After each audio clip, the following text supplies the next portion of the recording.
The Deputy Chief Engineer in the Ministry of Communications needs public assistance. Albert Jabati says the public must be vigilant in monitoring road networks. He says the ministry relies on motorists and pedestrians to sound the alarm when something goes wrong with these systems. Jabati is speaking in this case about a chain placed in the barrier on the Castries-Grosley Highway. In respect of the chains which exist, where the removable barriers are placed, it is important that if anyone notices a loose chain or an opening in the barrier, that we at the ministry be advised at the earliest so we can take the necessary action. It is unfortunate that we have had this chain loose, basically opposite Valmore, for some time now. And I intend immediately, as soon as we're through here today, to essentially get one of my officers to do the necessary to get that chain back in the position that it should be in. So said, so done. The chain was replaced on Wednesday morning.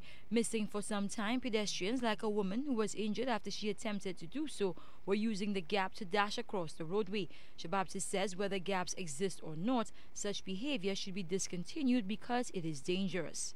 It is a very dangerous practice, and essentially not only is the individual or individuals who are going across the barriers illegally putting themselves in harm's way, but they're also putting at risk the lives of motorists. So this is something we want to encourage the general public to desist from engaging in.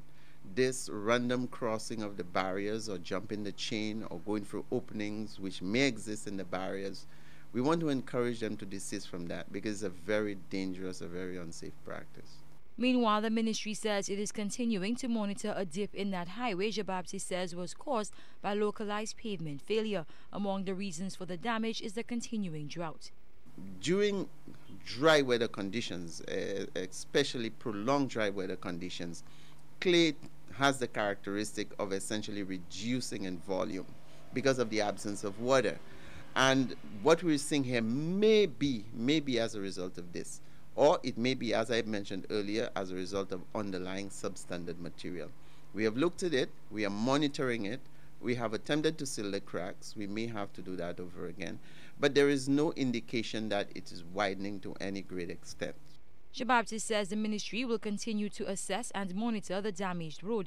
However, he maintains it is not a cause for alarm at this time. Carmi Joseph, HTS News, Channel 4.